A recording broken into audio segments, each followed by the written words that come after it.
성도 여러분, 테플린이란 말을 들어보셨나요? 오늘은 유대인들의 그 성경 사랑에 대한 것을 말씀드리고 함께 생각하는 시간을 가지려고 합니다. 특별히 우리가 5월 가정의 달을 보내고 있는데요. 어린이 주일, 어버이 주일을 우리가 지내면서 우리 가정들이 축복의 길로 걸어가게 하는 열쇠는 무엇인가 이렇게 생각하다가 이 이슈가 생각이 났습니다. BC 586년에 바벨론의 느부갓네살에 의해서 유다 왕국이 망하게 되죠. 그 수백 년 후에 AD 70년에 로마의 티투스에 의해서 예루살렘 성전이 파괴되고 유대인들이 전 세계 각지로 디아스포라가 돼서 예루살렘을 떠나게 됩니다. 그들이 각 나라에 흩어져 살다가 1948년 5월 14일에 유엔으로부터 독립국으로 인정을 받아서 다시 나라를 세우게 됩니다. 무려 약 2500년이 지난 후의 일이에요. 우리와 이스라엘의 정부 수립이 같은 1948년도인데요. 그래서 우리가 더욱 친근감을 갖게 됩니다. 그런데 우리의 흥미를 끄는 부분은 어떻게 이스라엘은 2500년간 서로 떨어져 살았음에도 불구하고 민족적인 동질성을 유지하고 있는가? 바로 그것입니다.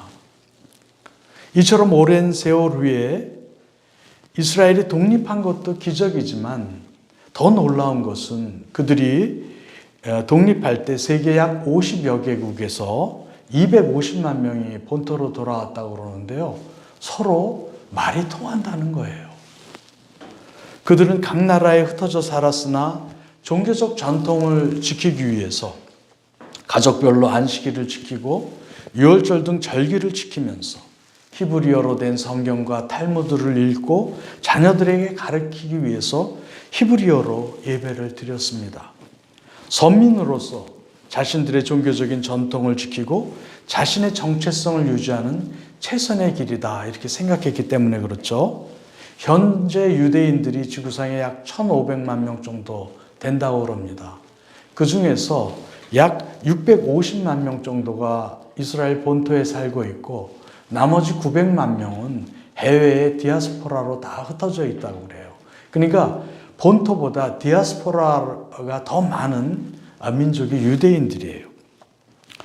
미국 세계 약 100여 개국에 흩어져 살고 있는데 미국에만 한 600만 명 정도 살고 있다고 합니다. 유대인의 인구는 전 세계 60억 인구의 약 0.25%에 불과해요. 그런데 노벨상 수상자의 30%가 유대인에게서 나오고 있습니다. 그리고 미국의 변호사가 70만 명 정도 된다고 그러는데요. 그 20% 정도인 14만 명이 유대인이라고 그래요. 그리고 미국 재벌의 약 30%가 유대인이라는 통계도 있습니다. 특히 프린스턴 대학 유명하죠. 그 대학의 중요 교직을 가진 사람의 약 90%가 유대인이라고 합니다. 지난 세계 역사 가운데 역사를 바꾼 사람들, 그러니까 역사의 터닝 포인트를 만든 사람들이 한 5명 정도 꼽는다면 그 상대성 이론을 말한 아인슈타인, 또 공산당 선언을 발표한 칼 마르크스, 그 다음에 프로이드요, 심리학의 아버지죠. 프로이드, 그 다음에 물리학의 아버지인 그 아이작 뉴턴, 그 다음에 진화론을 제창한 찰스 다윈 정도가 꼽히고 있는데요. 그 중에서 찰스 다윈을 제외하고 나머지는 다 유대인입니다. 유대인의 우수성은 학문에만 국한되어 있는 게 아니라 전 분야에서 다른 민족들과 비교할 수 없을 정도로 아주 탁월합니다. 그 이유가 무엇일까요? 지금 함께 나누려고 하는 것입니다. 그 이유 중에 하나를 바로 테플린의 말씀이라고 주장하는 학자들이 많이 있어요.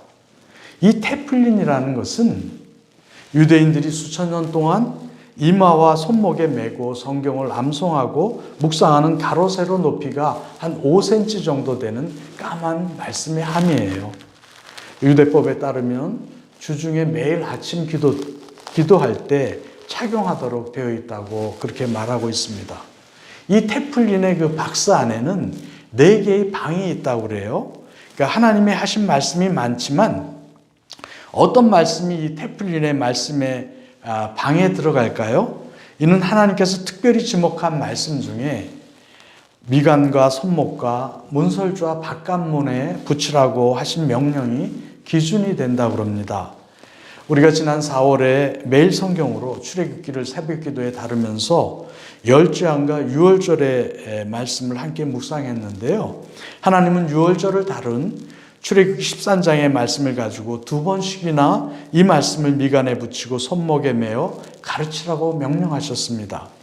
또한 신명기 6장 4절에서 9절 말씀, 여기서도 동일하게 명령하신 후에 문설주와 바깥문에 붙이라고 말씀하시고 신명기 또 11장에서 한 번 더 말씀하셨어요. 각 방의 말씀은 다음과 같습니다. 이 첫째 방의 말씀은 출애굽기 13장 1절에서부터 10절의 말씀인데 이스라엘의 구속에 관한 말씀이에요. 셀베이션이고, 그 다음에 둘째 방의 말씀은 출애굽기 13장 11절에서 16절의 말씀인데 구속에서 초태생의 봉헌, 첫 해의 봉헌을 다룬 말씀이에요. 그러니까 오퍼링의 말씀이고, 셋째 방의 말씀은 신명기 6장 4절에서 9절 말씀, 쉐마의 말씀인데요. 봉헌에서 교육과 섬김의 말씀, 서빙의 말씀입니다. 넷째 방의 말씀은 신명기 11장 13절에서 21절의 말씀인데 섬김에서 축복의 말씀, 블레싱의 말씀이에요. 그래서 영어권 유대인들은 각 방의 첫 자를 따서 SOSB라고 이렇게 말합니다. 그러니까 하나님께 SOS를 치면 축복을 받는다, 블레싱을 받는다 이렇게 생각하는 것이죠. 유대인들은 평생 이 말씀을 중점적으로 암송하고 반복해서 읽습니다. 그들의 자녀들은 아침에 일어날 때부터 저녁에 잠들 때까지 이 테필린의 말씀을 암송하고 기도한 후에 잠을 청한다고 합니다. 행여나 자녀가 밤을 새우고 새벽에 기가를 했다면 부모가 자녀를 불러서 자녀가 들어올 때까지 기다렸다가 얘야 아직 새벽이 멀었으니까 이 4곳의 말씀을 암송하고 자고라 하면 아이들이 그 말씀에 4개의 방에 있는 말씀을 다 암송하고 잔다고 그래요. 유대인들이 테필린을 붙잡고 다니는 것을 좀 더 깊이 들어가면 영적인 의미가 더 큰 것을 우리가 알 수 있습니다.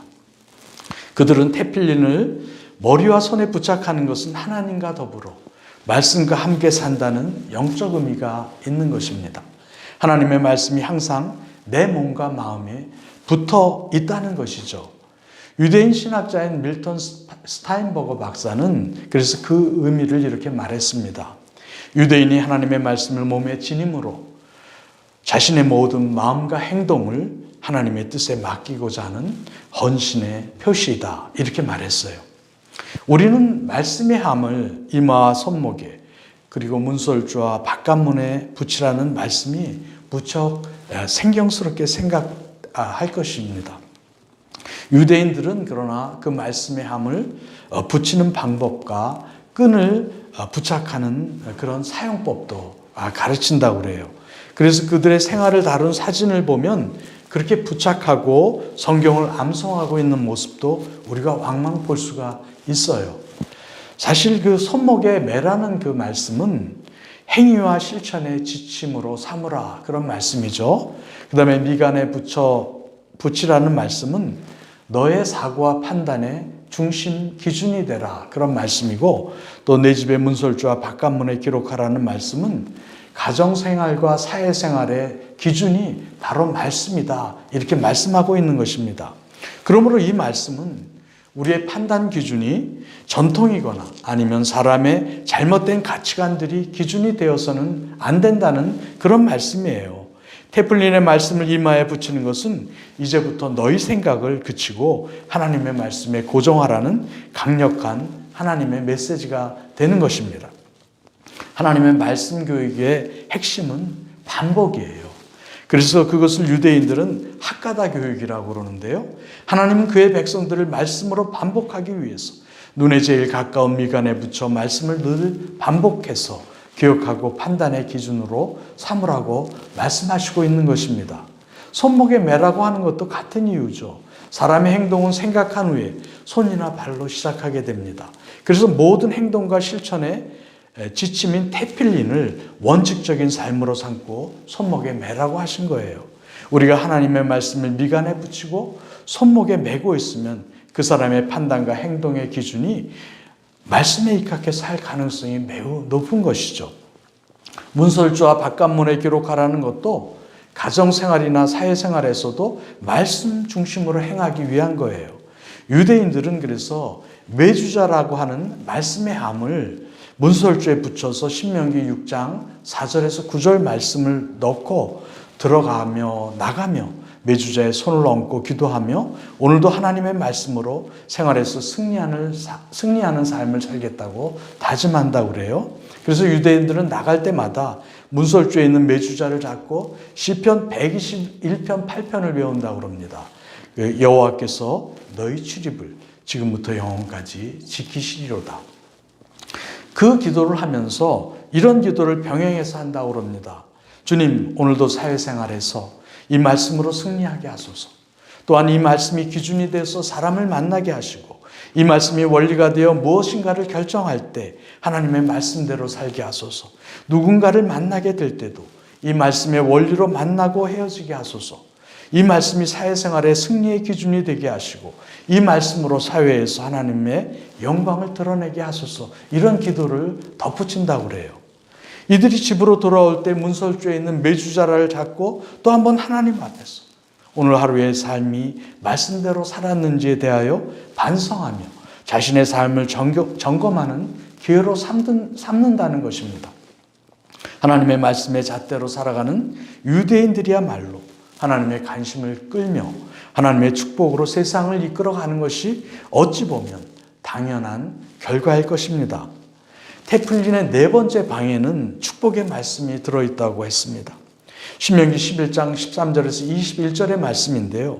첫째 방에는 구속의 이야기가 들어있고 둘째 방에는 구속받은 장자의 헌신이 들어있고 셋째 방에는 하나님의 말씀만을 삶의 판단 기준으로 대대로 자녀에게 계승하라는 교육의 내용이 들어있습니다. 그렇게 사는 자에게는 하나님의 축복이 있다는 말씀이 이 네 번째 방에 들어있는 것입니다. 앞에서 유대인들의 우수성을 얘기했지만 유대인들은 사실 이 말씀에 축복받은 증인들인 거예요. 그들은 이 테필린의 말씀대로 살고 순종하면 반드시 축복이 따라온다고 믿고 살아왔습니다. 이 넷째 방에서는 순종하면 축복하시고 불순종하면 저주의 가능성을 말씀하신 후에 다시 한번 테필린의 교육으로 자녀들을 양육할 것을 권면하고 있습니다. 성도 여러분, 우리가 유대인들과 같이 이 테필린을 이마와 손목과 문설주와 바깥문에 붙일 필요는 없겠죠. 왜냐하면 우리는 예레미야 31장 31절에서 33절의 말씀처럼 하나님의 말씀이 우리 마음속 신비에 새겨져서 하나님과 믿음의 교제를 나누는 신약의 새 언약의 백성이기 때문에 그렇습니다. 그러나 유대인들이 말씀을 대하는 정신과 교육 방법은 우리가 많이 본받아야 할 것 같습니다. 말씀이 체질화되기 위해서는 단순하고 미련해 보이는 교육의 방법이기는 하지만 가장 확실하고 분명하게 각자의 마음과 생각 안에 각인시키고 말씀의 생활화가 가장 잘 될 수 있는 길은 바로 반복교육이에요. 우리가 5월 가정의 달을 맞이해서 어떤 것으로 우리 자녀들에게 축복할 것인가를 생각합니다. 좋은 선물을 사줄까? 아니면 좋은 음식을 먹으면서 그들의 마음에 행복감을 줄까 하고 말이죠. 여러분은 어떠세요? 우리가 유대인들과 같이 아이들에게 말씀을 가까이 하도록 도와주어야 하지 않을까요?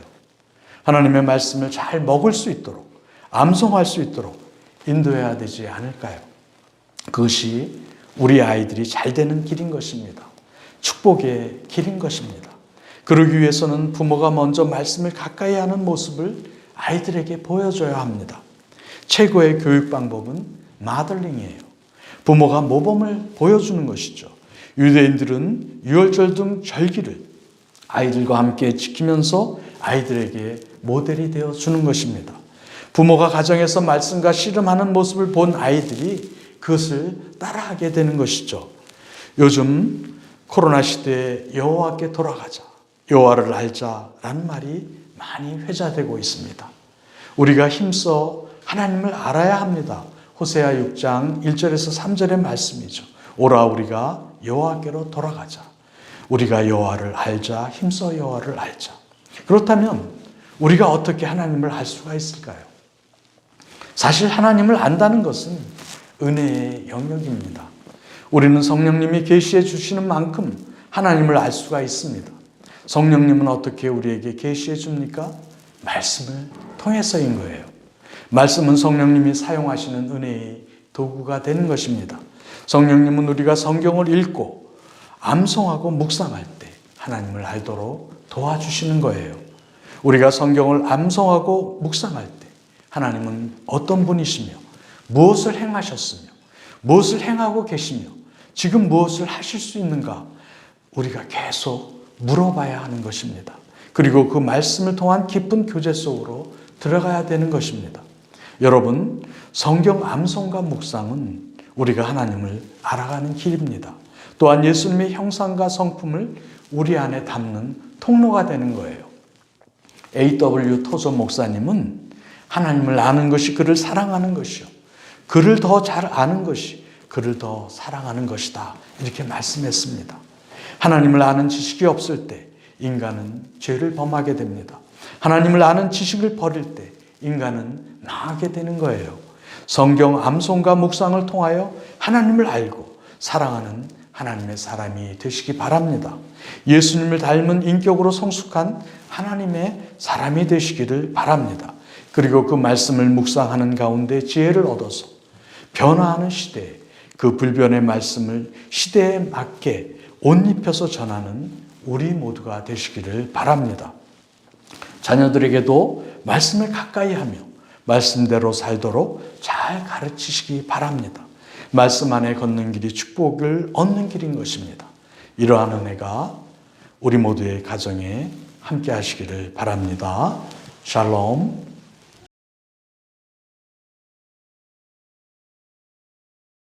성도 여러분 안녕하세요.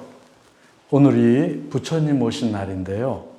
우리는 오늘 이 시간에 성경과 예수 그리스도를 비교하고 함께 생각해 보는 시간을 가지려고 합니다. 성경과 예수님을 비교하면 아주 흥미있는 유사성이 발견됩니다. 한 6가지 정도 측면에서 우리가 함께 살펴보기로 하겠습니다. 먼저 성경은 기록된 말씀이죠. 그래서 디모데후서 3장 16절은 이렇게 말씀합니다. 모든 성경은 하나님의 감동으로 된 것으로 교훈과 바르게 함과 의로 교육하기에 유익하니. 반면에 예수님은 살아계신 말씀이죠. 그래서 요한복음 1장 1절은 이렇게 말씀합니다. 태초에 말씀이 계시니라. 이 말씀이 하나님과 함께 계셨으니 이 말씀은 곧 하나님이시라. 두 번째로 성경과 예수님을 나타내는 흥미로운 두 요소가 있습니다. 성경은 100% 하나님 기록이면서 100% 인간의 기록입니다. 예수님은 반면에 100% 하나님이시면서 100% 인간이신 거예요. 아주 독특한 유사성을 보이고 있습니다. 세 번째로 초자연적인 간섭의 측면에서 비교해 보면 성경은 성령의 감동으로 기록되었습니다. 베드로후서 1장 21절은 그래서 이렇게 말씀합니다. 예언은 언제든지 사람의 뜻으로 낸 것이 아니라 오직 성령의 감동하심을 받은 사람들이 하나님께 받아 말한 것임이니라. 예수님은 성령으로 잉태되셨죠. 그래서 누가복음 1장 35절은 이렇게 말씀합니다. 천사가 대답하여 이르되 성령이 내게 임하시고 지극히 높으신 이의 능력이 너를 덮으시리니 이러므로 나실 바 거룩한 이는 하나님의 아들이라 일컬어지리라. 또 마태복음 1장 20절은 이렇게 말씀하고 있습니다. 이 일을 생각할 때 주의 사자가 현명하여 이르되 다윗의 자손 요셉아 내 아내 마리아 데려오기를 무서워하지 말라. 그에게 잉태된 자는 성령으로 된 것이니라. 이렇게 말씀하고 있죠. 네 번째로 인적 요소의 특이성을 살펴보면 성경의 저자가 약 한 40여 명 된다고 그러지 않았어요? 근데 그 저자들이 아마 다른 글도 썼을 거예요. 근데 영감받은 것은 성경밖에 없습니다. 그처럼 또 예수님을 낳은 마리아가 야고보 등 예수님의 다른 형제도 낳았잖아요. 그렇지만 예수님만 성령으로 잉태되셨습니다. 다섯 번째, 완전성의 측면에서 살펴보면 성경을 기록한 저자들은 인간으로서의 유어성, 그러니까 오류를 벌일 가능성이 있는 사람들입니다. 그러나 성경은 무오합니다. 오류가 없다는 뜻이죠. 또 예수님의 모친인 마리아는 죄성을 가진 우리와 같은 인간이죠. 그러나 예수님은 그 죄성을 가진 인간을 통해서 낳았지만 무죄하신 그런 분이신 거예요. 또 여섯 번째로 계시의 온전함의 측면에서 비교해 보면 우리가 성경을 읽을 때 성경에서 때로 모순같이 보이는 부분도 있어요. 그렇지만 그것이 모순이 아니죠. 우리가 깊이 이해하지 못해서 그런 것입니다. 성경은 모순 없이 무오합니다. 예수님은 또 어떻습니까? 예수님은 모든 일에 우리와 같이 시험을 받았으나 무죄하신 분이에요. 그래서 히브리서 4장 15절은 이렇게 말씀합니다. 우리에게 있는 대제사장은 우리의 연약함을 동정하지 못하실 리가 아니요 모든 일에 우리와 똑같이 시험을 받으시니로되 죄는 없으시리라. 이렇게 말씀하고 있습니다. 이렇게 유사성을 보이는 것은 어찌 보면 당연할 것입니다.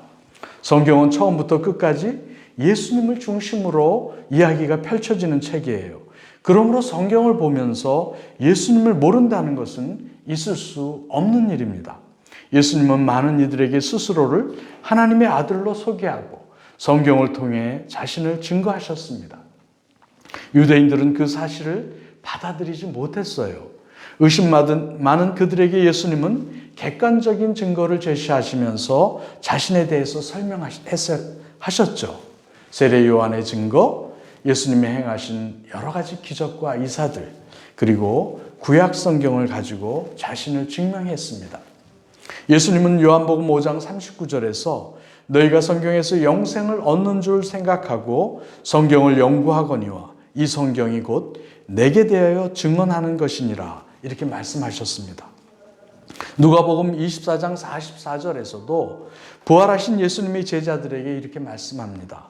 내가 너희와 함께 있을 때 너희에게 말한 바 곧 모세의 율법과 선지자의 글과 시편의 날을 가리켜 기록된 모든 것이 이루어져야 하리라 한 말이 이것이라 하시고 이렇게 말씀하셨죠. 여기서 말하는 예수님이 말하는 성경은 구약 성경 전체를 의미하는 것이고 그 구약 성경은 오실 예수님을 가리키고 있는 것입니다. 성경을 보면 예수님은 성경에 대해서 두 가지 중요한 사실을 우리에게 알려주고 있습니다. 첫째로 예수님은 누구보다 성경을 사랑했고 성경을 절대적인 권위로 인정하셨습니다. 현대인들은 인간이 자기 운명의 주인이며 자신의 사상과 가치관의 창조자라고 생각합니다. 그러므로 인간은 자연이나 역사에 자신이 선호하는 그 어떤 도덕 기준이라도 자유롭게 부과할 수 있다고 현대인들은 생각하죠. 그래서 현대인들은 하나님이 주신 진리와 가치관, 초월적 원칙을 강요하는 것은 인간의 자기 성취를 억누르고 창조적인 발전을 방해한다고 생각해요. 더 나아가서 모든 외적인 권위를 매우 적대적으로 대하며 외적 권위가 자율적 인간 정신을 본질적으로 제한한다고 생각해서 그 권위를 무시하는 경향이 있습니다. 사실 이러한 경향은 현대인에게만 나타나는 현상은 아닙니다. 이런 현상은 이미 에덴에서도 있었습니다. 아담과 하와는 개인적인 기호와 사욕을 쫓아서 하나님의 뜻을 거역한 것입니다. 인간은 이러한 거역을 합리화하고 싶어 했겠지만 하나님은 이것을 죄로 다루셨습니다. 우리에게 하나님의 실체와 권위를 영적으로 거역하는 인간의 모습을 가장 분명하게 보여주는 것이 바로 성경입니다. 성경이 권위가 있는 이유는 하나님이 성경에 권위를 주셨기 때문에 그런 겁니다. 앞에서도 이야기했지만 모든 성경은 하나님의 호흡으로 되었다. 그러니까 모든 성경은 하나님의 감동으로 된 것으로 이렇게 말씀했습니다. 예수님은 누가복음 16장 17절에서 율법의 한 획이 떨어짐보다 천지가 없어짐이 쉬우니라 이렇게 말씀하셨어요. 예수님은 요나가 물고기 뱃속에서 사흘간 있었던 사건이나 소돔과 고모라의 불과 유황 심판 이야기, 노아 방주 사건 등 구약을 인용하셔서 그것을 증거하셨습니다. 그리고 그 말씀에 순종하셨습니다. 예수님이 하나님의 뜻을 찾는 방법은 모두 성경에 있었습니다. 그러므로 우리도 예수님처럼 사람의 말을 듣는 것이 아니라 성경 앞에 나아가 그 권위에 우리가 복종해야 되는 것입니다. 그러나 성경의 진리가 생각처럼 우리 마음으로 받아들이기가 어떤 경우에는 쉽지가 않습니다. 예수님을 지식적으로 이해하고 머리로는 우리가 알 수가 있습니다. 그러나 그분을 나의 왕, 나의 하나님으로 고백하는 것은 전혀 다른 문제예요.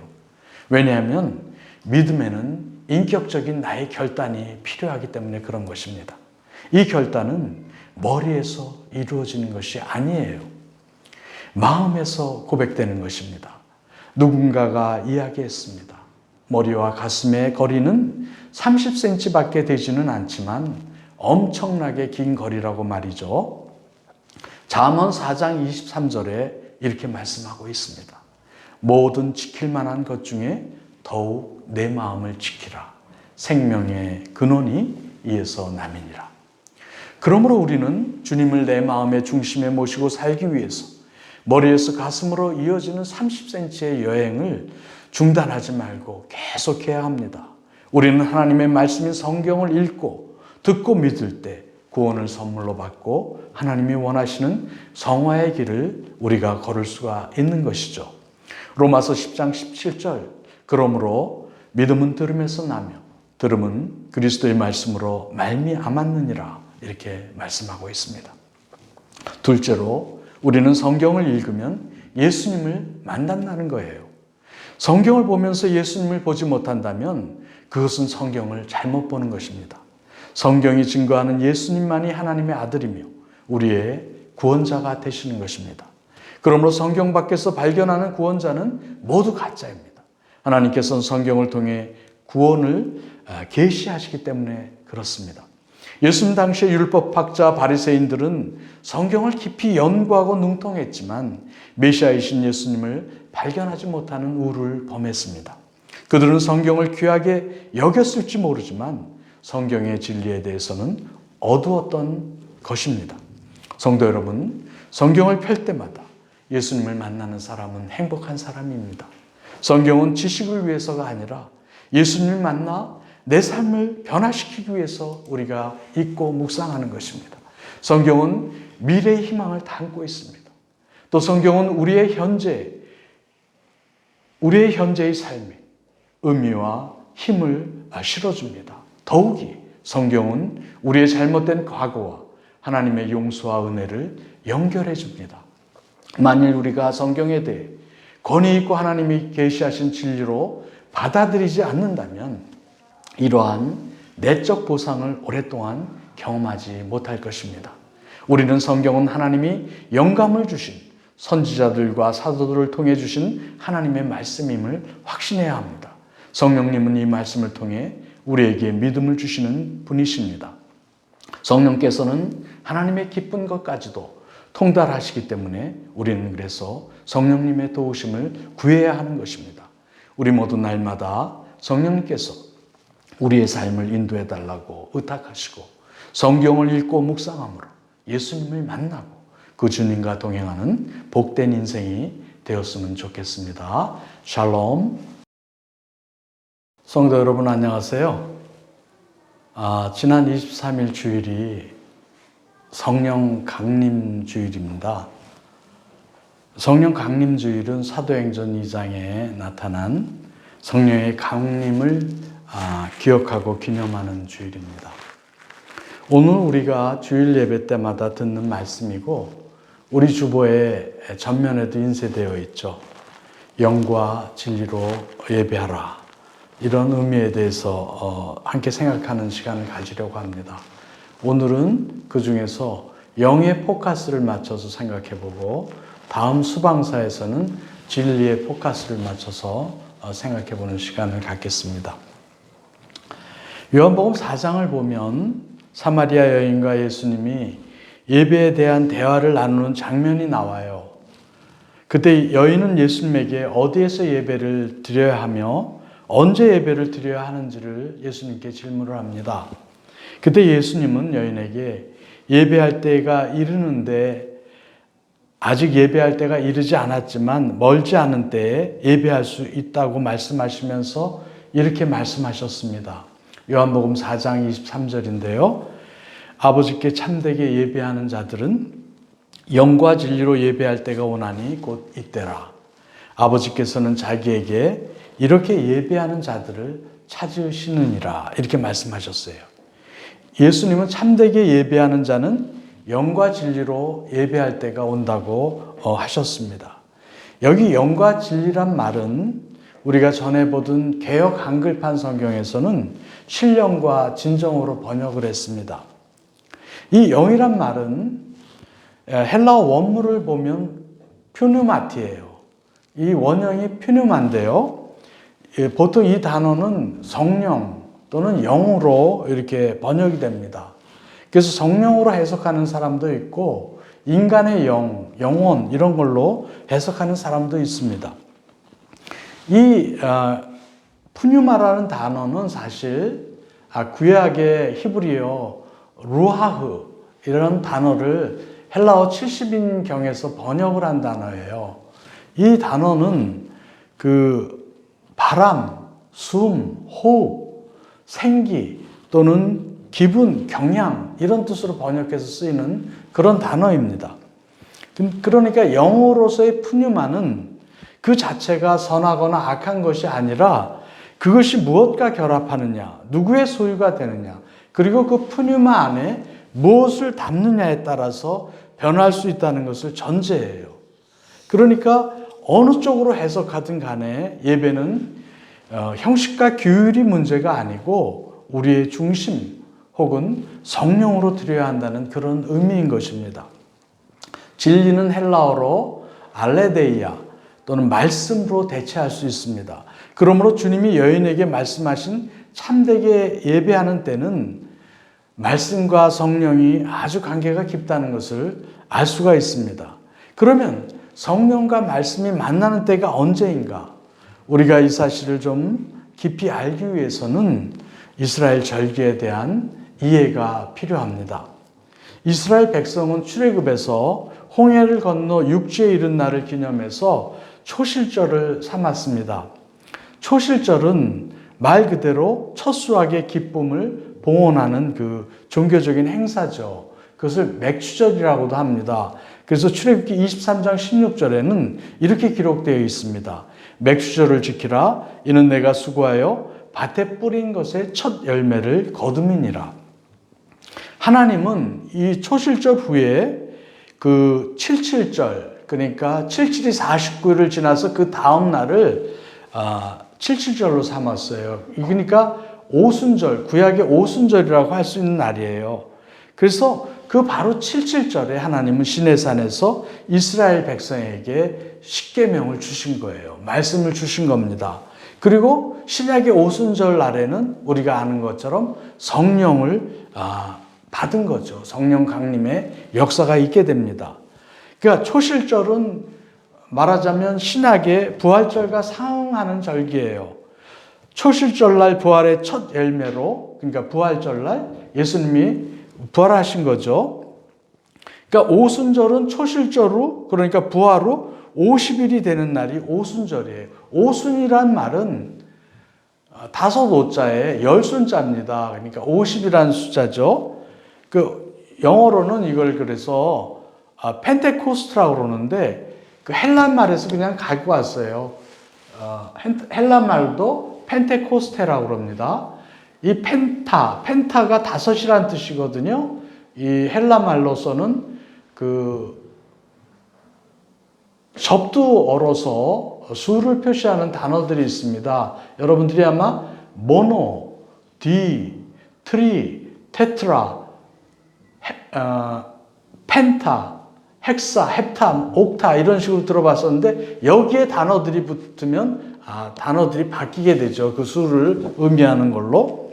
그러니까 오순절은 초실절로, 그러니까 부활절로 50이 되는 날이 오순절이에요.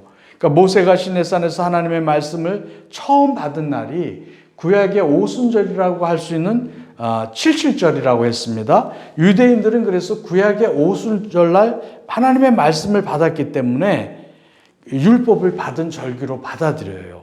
하나님께서는 하나님의 말씀인 율법을 주실 때가 구약의 오순절인 77절 날이라는 것이 아주 매우 의미가 있습니다. 그 이유는 이스라엘 백성들이 하나님의 말씀을 그 77절 날에 받고 그때부터 선민으로 거룩한 백성이 되기 위한 시작이 되기 때문에 그런 것입니다. 유대인들은 그때부터 말씀대로 살아가는 하나님 나라의 백성이 된 것이죠.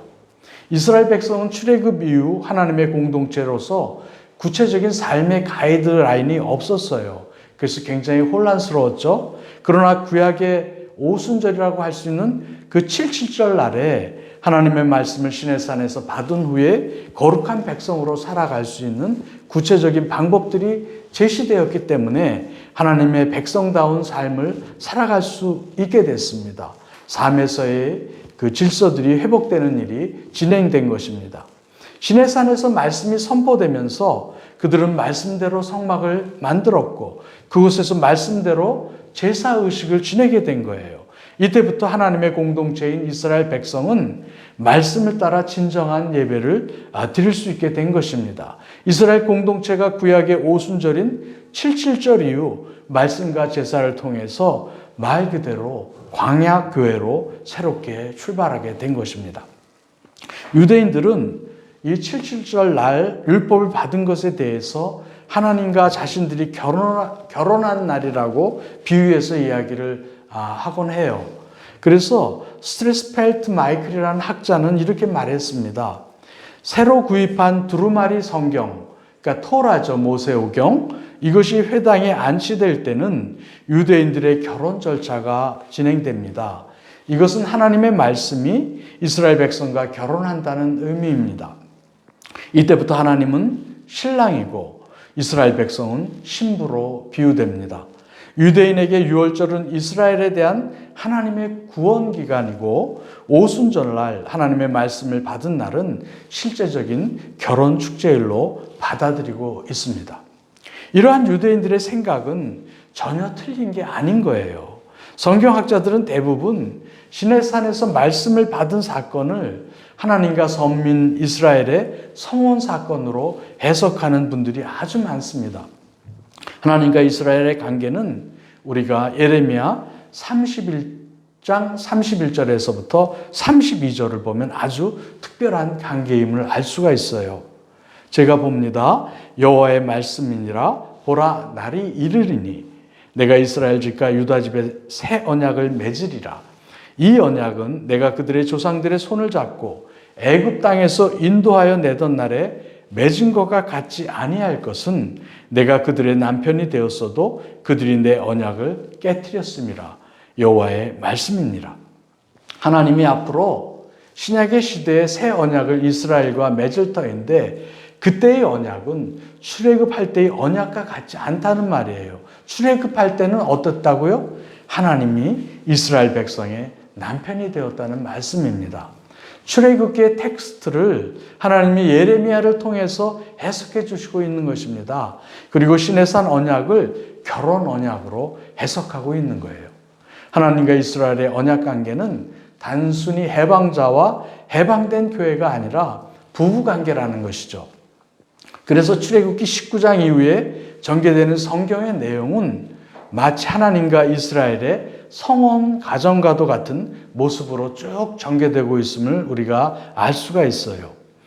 성경을 보면 하나님과 이스라엘 백성의 관계를 그래서 부부관계처럼 표현하고 있는 경우가 많은 것입니다. 앞의 질문으로 우리가 다시 돌아갑니다. 성령과 말씀이 만나는 때가 언제인가? 오순절 날에 성령이 이 땅에 강림하셨을 때부터 교회가 시작되었고 비로소 초대교회의 예배가 시작된 것입니다. 신약의 교회는 구약의 이스라엘에 해당하는 영적 상응체가 되는 거예요. 교회의 시작은 오순절 성령 강림 직후부터인 것입니다. 진정한 예배가 교회가 생기면서 시작된 것입니다. 예수님이 사마리아 여인과 대화하던 그 영과 진리로 예배하는 때가 바로 성령과 말씀이 만나는 날인 오순절 날부터 시작된 것이라는 말씀입니다.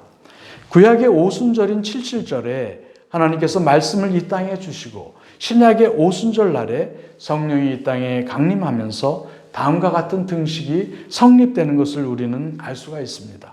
신약의 교회 공동체는 구약의 이스라엘에 해당하는 영적 상응체이다. 신약시대의 교회는 구약의 성막, 성전에 상응된다. 구약의 제사는 신약시대의 예배로 대체된다. 구약의 말씀은 신약시대에는 성령께서 역사하시고 조명하게 된다. 결국 오순절 날에 말씀과 성령으로 진정한 예배가 시작되었다. 그러므로 예배의 진정한 시작은 오순절 날 때부터인 것입니다. 그 이유는 구약의 오순절인 칠칠절 날에 하나님의 백성이 말씀을 받았고 신약의 오순절 날에 성령을 받았기 때문에 그렇습니다. 주님은 사람들이 영과 진리로 예배할 때가 온다고 했는데 바로 이때라고 말씀하신 것이죠. 그래서 그것이 바로 요한복음 4장 23절에서 말씀하시는 영과 진리로 참된 예배를 드리는 때라고 그렇게 말씀하신 겁니다. 이 예배는 예수님 당시까지 드렸던 성전 예배와는 완전히 다른 예배입니다. 예수님 당시까지 드렸던 예배는 장소적인 것이었어요. 정해진 성전에 가야만 예배를 드릴 수 있었습니다. 그 장소를 벗어난 예배는 무의미한 것입니다. 그리고 꼭 제물이 있어야 됐습니다. 그러나 이제는 하나님께서 친히 한 제물을 준비하셨기 때문에 다른 제물이 필요하지 않는 것입니다. 그 제물은 바로 십자가 제단에서 죽으신 하나님의 어린 양 예수 그리스도이신 것입니다. 여러분, 신약에 우리는 장소적 성전을 성전이라고 말하지 않습니다. 우리 몸이 성전인 것이에요. 사도 바울이 고린도전서 3장 16절에서 너희는 너희가 하나님의 성전인 것과 하나님의 성령이 너희 안에 계시는 것을 알지 못하느냐 이렇게 말씀하셨습니다. 그러므로 이제는 예배드린 장소가 나의 중심이라고 말씀하시는 것입니다. 코로나19로 인해서 우리가 각자의 처소에서 예배를 드리는 경우가 많습니다. 참된 예배의 장소는 우리 마음의 중심이 되는 것입니다. 몸만 예배 장소에 나왔다고 영과 진리로 드리는 신령한 예배가 되는 것이 아닙니다.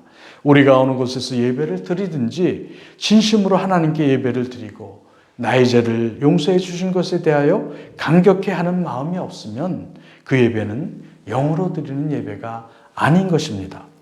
예배를 드릴 때 여러분 내 마음에 뜨거움이 있습니까? 구원의 감격에 대한 눈물이 있습니까? 그것이 없으면 영으로 드리는 예배가 아닌 거예요. 오직 우리는 하나님께 나올 때마다 내 중심을 바로 내놓아야 하는 것입니다. 나의 죄성을 진정으로 미워하고 오직 하나님의 불쌍히 여기심을 바라는 마음으로 나와야 하나님이 기뻐하시는 것입니다. 하나님은 영이시기 때문에 장소의 제한을 받지 않으세요. 그런 영이시기 때문에 우리의 중심의 태도를 정확히 알고 계시는 거예요. 그리고 참으로 회개하는 마음으로 나아오는 자들의 예배를 주님께서는 받으시는 것입니다. 성도 여러분, 영과 진리로 하나님을 예배하시기 바랍니다. 신약시대의 성도들은 예배를 통해서 하나님을 만나고 말씀을 통하여 거룩한 하나님의 백성으로 성화되어 가는 것입니다. 물론 성령님의 도우심이 있는 것이죠. 우리 모두 예배에 실패하지 않는 우리 모두가 되시기를 바랍니다. 샬롬. 성도 여러분 안녕하세요. 우리가 지난주에는 영으로 드리는 예배에 대해서 우리가 함께 생각해 봤습니다. 오늘은 지난 수방사이에서 이어서 우리가 진리로 드리는 예배가 무엇인가 함께 생각해 보는 시간을 가지려고 합니다. 여러분, 진리가 뭡니까? 진리, 그럼 참진자의 이치자를 써가지고 참된 이치, 이렇게 알고 계시는 분도 있을 테고, 우리 교회를 좀 다니신 분들은 진리 그러면 그게 말씀이야, 이렇게 생각하시는 분도 있으실 것 같아요. 근데 우리가 말씀 그러면 말씀으로 드리는 예배가 뭐지? 약간 막연한 그런 느낌이 듭니다. 그래서 오늘 이러한 물음표들을 가지고 함께 진리에 대해서 생각해 보는 시간을 갖겠습니다. 개역 한글판 성경에서는 영과 진리를 신령과 진정으로 번역했습니다. 그러니까 이 진정이라는 말의 해석과 관련해서 우리는 흔히 그 주관적인 측면, 즉 진실됨, 이렇게 이해하는 경우가 많죠. 그러나 요한복음의 말씀에서 진정이 좀 더 객관적인 의미로 사용되고 있습니다. 다시 말해서 그 단어의 의미가 진실됨이라기보다는 진리에 더 가깝습니다. 물론 진실됨이라는 주관적 의미를 전혀 배제할 수는 없지만 실제로 이 말씀에서는 이런 진정이라는 주관적 측면보다는 진리라는 객관적 지식의 측면이 더 많이 강조되고 있다는 그런 말씀인 것입니다. 왜냐하면 하나님이 누구인지 정확히 아는 객관적인 지식의 토대가 없이는 진정, 즉 진실됨이라는 말이 무의미하기 때문에 그런 거예요. 그래서 지금 우리가 보고 있는 개역 개정판 성경에서는 영과 진리로 이 번역을 바꾸었습니다. 그러니 미리 결론적으로 말하면 영과 진리로 예배를 드린다는 말은 하나님이 누구인지에 대한 진정한 지식을 바탕으로 해서 우리의 중심과 내면, 우리의 심령으로 예배하는 것을 의미하는 것이죠. 진리라는 단어를 예수님이 그 당시에 쓰셨을 때는 그 헬라 말 알레데이아라는 말을 쓰셨어요. 근데 이 헬라 말은 사실은 히브리어 에메트라는 말을 번역한 것입니다. 그래서 유대인들은 이 진리라는 단어를 유대인들이 어떻게 생각하는 거 우리가 알아보는 것은 우리의 탐구에 많은 도움을 주게 됩니다. 히브리 사람들은 이 진리라는 단어가 그 두 문자어 에크로님이라고 생각하는데요. 에크로님 두 문자, 좀 어려운 말인데요.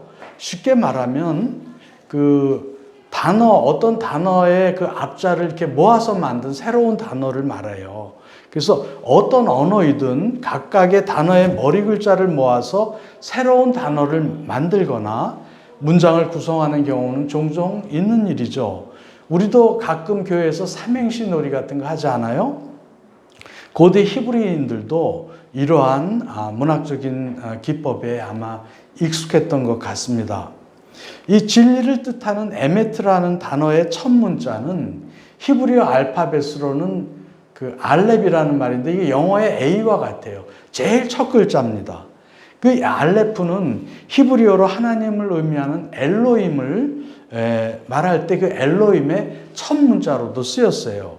그 다음에 에메트의 두 번째 문자는 mem이라는 히브리어 단어인데 그 알파벳이죠. 이 mem은 히브리어로 왕을 말하는 멜렉이라는 단어의 첫 문자죠.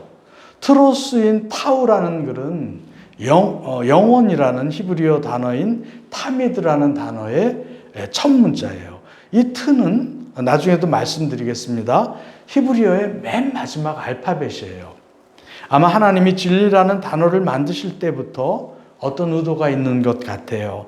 그것은 각 글자마다 어떤 의미를 우리에게 부여해 주기 때문에 그런 건데요. 그래서 유대인들은 이 에메트, 진리라는 글자를 보면 자연스럽게 떠오르는 것이 있는 것입니다. 진리라는 단어의 첫 문자가 히브리어 알파벳의 첫 자라고 말씀드렸습니다. 그러니 진리의 의미도 모든 것의 시작을 알리는 문자라고 그들은 생각하는 것입니다. 진리가 시작의 의미를 가지고 있는 것은 당연하죠. 사실 사람들은 진리 그러면 그것이 무엇을 의미하는지 잘 몰라요. 그러나 유대인들은 진리는 모든 만물의 시작을 의미한다고 당연히 생각하는 것입니다. 진리를 뜻하는 단어인 에메트가 하나님을 의미하는 엘로힘의 첫 글자인 알렙으로 시작하는 것은 이는 진리가 하나님으로부터 시작되고 있다는 사실을 알려주고 있는 거예요. 하나님과 상관없는 것은 어느 것도 진리가 될 수가 없습니다. 하나님과 상관없는 것들은 상대적인 진리는 될 수가 있을지 몰라도 영원히 변할 수 없는 절대적인 진리는 될 수가 없는 것입니다. 그러나 상대적인 진리는 사실 진리가 아니죠. 진리는 하나님으로부터 시작되는 것입니다.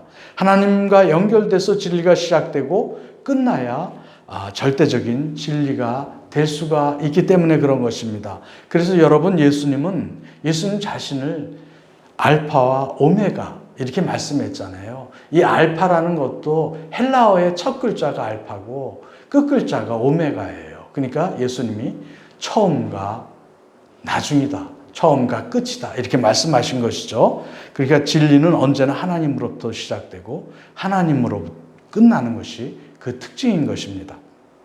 에메트의 두 번째 글자는 맴이라고 했습니다. 이 단어는 무엇의 근원이 시작됨을 말해주는 단어예요. 그래서 히브리어에서 이 맴이 들어가면 프롬으로 쓸 때가 많이 있습니다. 그래서 이 맴은 왕이라는 단어인 멜렉의 첫 글자로 쓰여지게 되는데, 구약에서 이름에 멜렉이 들어가면 그 사람은 나라나 부족의 왕을 뜻해요. 우리가 성경에서 보면 그 창세기 아비멜렉 나오잖아요. 그 아비멜렉이 왕이라는 얘기예요. 그러므로 에메트, 이 진리라는 글자를 보면 유대인들은 어떤 생각이 드냐면 하나님은 왕이시다, 이런 생각이 그들의 뇌리에 퍼뜩 떠오르는 거예요. 하나님은 자신들의 왕이시다라는 의미로 받아들이는 것이죠. 또 히브리어 알파벳이 22자인데 독특하게 같은 알파벳인데 문장의 끝에 문미에 위치하면 꼬리를 내려서 자형이 변화되는 그 알파벳이 5개가 있어요. 그것을 합치면 27자가 되는데 그 딱 중간에 이 맴이 있는 거예요. 그러니까 그리고 에메트의 트는 타우라는 글자인데 맨 마지막 글자라고 그러지 않았어요? 그 에메트의 마지막 글자인 타우는 영원이라는 타미드라는 글자의 첫 글자로도 쓰였어요. 그러니까 진리는 처음과 중간과 마지막을 포함하는 의미를 그 단어 자체가 내포하고 있는 것입니다. 그러니까 히브리인들, 유대인들은 하나님은 왕이신데 영원히 왕이시다 이렇게 생각하는 것입니다. 유대 사람들은 자신들이 쓰는 진리라는 단어 하나만 가지고도 하나님은 영원히 우리의 왕이시다 이렇게 고백하고 있는 것입니다. 진리가 하나님으로부터 시작해서 하나님으로 끝나는 것이기 때문에 그런 거예요. 우리가 시편 119편 160절을 보면 진리가 무엇인지를 잘 설명하고 있습니다. 주의 말씀의 강령은 진리이오니 주의 의로운 모든 규례들은 영원하리이다. 하나님의 입에서 나온 모든 말씀은 진리이고 그 말씀은 영원합니다. 진리는 하나님의 말씀으로부터 시작해서 그 말씀이 영원까지 변하지 않고 계속되는 것을 말하는 것이죠. 그러니까 진리는 단지 거짓이 아니다 이런 말을 넘어서는 거예요. 참됨의 반대말이라고만 한정하기가 어려운 그런 말이라는 것이죠. 진리가 변한다면 그것은 이미 진리가 아닌 거예요. 왜냐하면 진리는 하나님으로부터 시작돼서 영원히 변하지 않기 때문에 그런 것입니다. 더욱이 진리는 하나님의 영원히 변하지 않는 말씀이며 또한 하나님은 영원히 자신의 왕이라는 신앙 고백까지 내포하고 있는 것이죠. 여러분, 그러니까 영과 진리로 예배드리는 말이 이제 조금 감이 잡히시나요? 예수님은 요한복음 14장 6절에서 이렇게 말씀하셨습니다. 내가 곧 길이요 진리요 생명이니 나로 말미암지 않고는 아버지께로 올 자가 없느니라. 이렇게 말씀하셨어요. 그러니까 예수 그리스도가 진리인 거예요. 그분만이 참된 분이며 거짓이 없으신 분이라는 것입니다. 하나님께서는 예수 그리스도를 숨기셔서 누구든지 깨닫지 못하게 하신 거예요. 하나님의 참된 백성에게만 눈에 띄게 하시고 알게 하셔서 그분을 믿음으로 고백할 때 구원의 은혜를 주신 것입니다. 진리는 내가 깨닫는 것이 아니라 하나님께서 그래서 보여주시고 알게 하실 때 그 진리 되신 주님을 우리가 만날 수가 있게 되는 것입니다. 하나님의 관점에서 진리는 만왕의 왕이시며 하나님이시며 영원하신 그러한 분이 진리인 거예요. 그분이 바로 누구예요? 그분이 바로 예수 그리스도이신 것입니다. 내가 진리를 깨달았다는 것은 내 안에 예수 그리스도가 들어왔다는 것을 말하는 것입니다. 그래서 그 주님과 함께 동행하는 것을 말하는 것이죠. 예수님은 요한복음 14장 17절 그리고 20절, 21절에서 이렇게 말씀하셨어요. 그는 진리의 영이라 세상은 능히 그를 받지 못하나니 이는 그를 보지도 못하고 알지도 못함이라. 그러나 너희는 그를 아나니 그는 너희와 함께 거하시며 또 너희 속에 계시겠습니다. 20절 그날에는 내가 아버지 안에 너희가 내 안에 내가 너희 안에 있는 것을 너희가 알리라. 나의 계명을 지키는 자라야 나를 사랑하는 자니 나를 사랑하는 자는 내 아버지께 사랑을 받을 것이요 나도 그를 사랑하여 그에게 나를 나타내리라. 성도 여러분, 예수님은 우리의 왕이십니다. 예수님은 천지 만물의 창조자이시며 이 온 우주의 왕이십니다. 우리는 그의 다스림 안에 있습니다. 우리는 예배할 때 예수님은 나의 왕, 나의 주인이시라는 그런 고백이 있습니까? 아니면 아직도 그분 앞에서 나를 드러내며 내 고집과 아집을 버리지 못하고 계십니까? 그 주님을 내 마음의 자소의 중심에 모시지 못하고 계십니까? 성령의 다스림, 주님의 다스림 안에 아직도 순종하지 못한 부분이 있으십니까? 예수님께 내 모든 것을 의탁하며 모든 것을 내어놓고 그 주님을 의지하고 신뢰하시기 바랍니다. 성령께서 주님을 주님으로 나의 왕으로 고백하도록 역사해달라고 기도하시기 바랍니다.